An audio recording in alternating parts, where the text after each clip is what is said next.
pessoal, uma alegria passar com vocês o dia 18 de abril, Dia Nacional do Livro Infantil, em homenagem a Monteiro Lobato, considerado o criador, o patrono da literatura infantil e juvenil brasileira.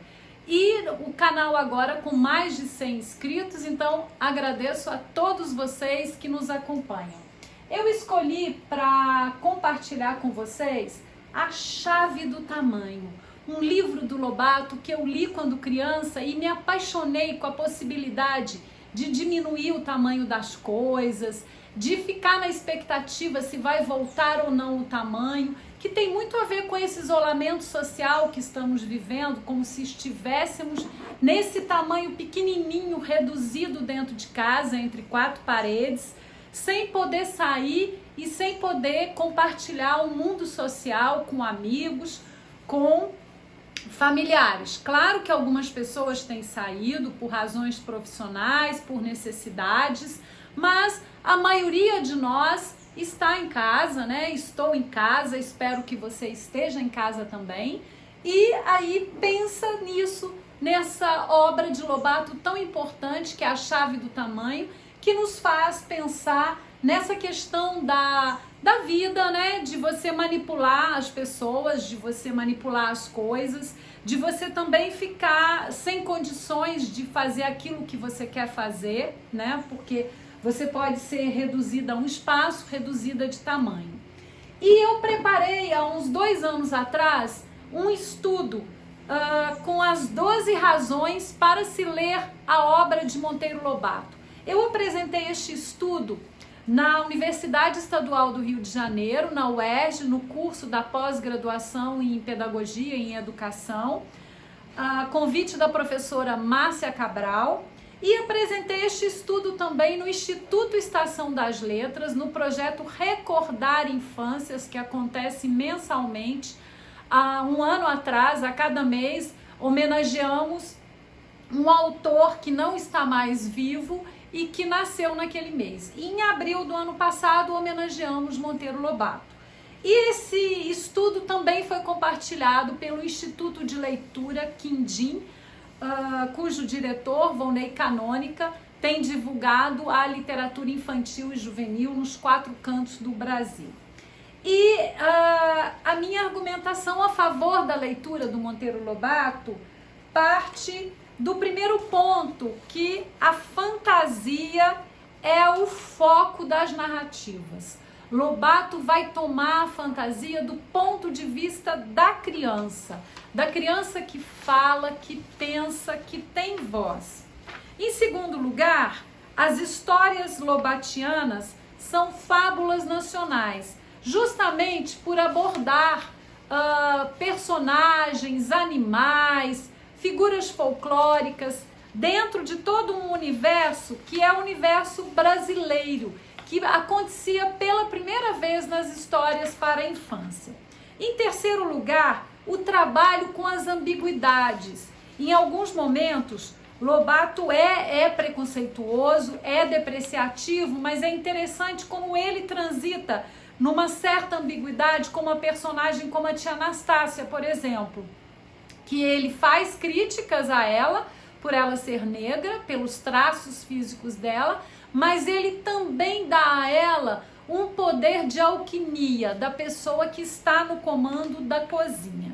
Em quarto lugar, as personagens femininas são empoderadas e trazem modelos familiares contemporâneos, ou seja, são mulheres que administram aquela família, aquela casa, aquele sítio.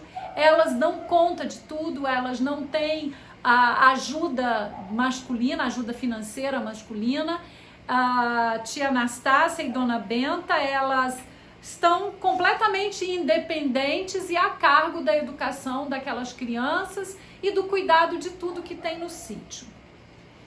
Em quinto lugar, a voz e o olhar das crianças. Pela primeira vez na literatura infantil brasileira, um autor vai trazer o ponto de vista da criança. A maneira como a criança vê o mundo, sente, como ela fantasia. Em sexto lugar, a linguagem é coloquial. Lobato vai trazer uma linguagem informal, bem próxima do falar, né, de como as pessoas falam, de como as pessoas se tratam, porque antes havia uma linguagem muito espelhada no falar de Portugal. Em sétimo lugar, as obras abordam conteúdos educativos e temas do mundo adulto. Ele vai trazer, por exemplo, o tema da guerra, o tema da industrialização e o tema da economia, do capitalismo. Isso tudo sendo conversado e compartilhado com as crianças, sem preconceito com as crianças. Em oitavo lugar, a preservação e a valorização da natureza. Num tempo em que ainda não se pensavam nessas questões ambientais que nós vivemos hoje, Lobato já estava bem à frente do tempo dele, preocupado com a questão dos animais, das plantas, da natureza mesmo. Em nono lugar, a autonomia do leitor. Lobato empresta um olhar autônomo a este leitor dele. O leitor, ele vai transitar, né, na narrativa, nas páginas das histórias e vai poder fazer links e associações mil. Em décimo lugar, o trabalho de intertextualidade e de metaliteratura. Ele vai trabalhar em vários momentos, né, fazendo intertextualidade com outros autores, trazendo personagens clássicas da literatura universal, da mitologia, e fazendo também uma metaliteratura, ou seja, falando do fazer literário. Em 11º lugar, a valorização do folclore.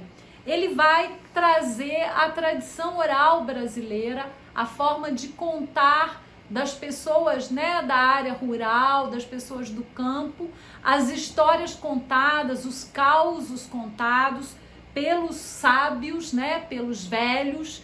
Ele vai valorizar e incluir isso nas histórias. E 12º lugar, um foco no nacional. Ou seja, ele vai trazer as questões nossas, o cenário, o ambiente, as personagens, as pessoas, tudo aquilo que diz respeito ao nacional, que ainda não habitava na literatura produzida para a infância. Eu foquei nessas 12 razões, claro que teríamos outras, né? Lobato é um autor que traz sempre para a gente a possibilidade de se pensar que literatura é essa que se faz para a infância, que se produz para a infância, né?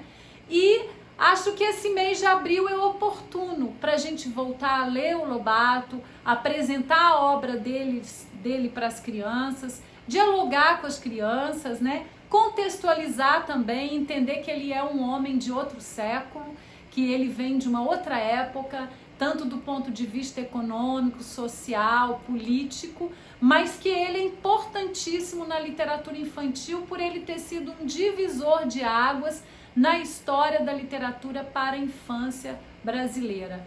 Muito obrigada, espero que vocês leiam o Lobato, né?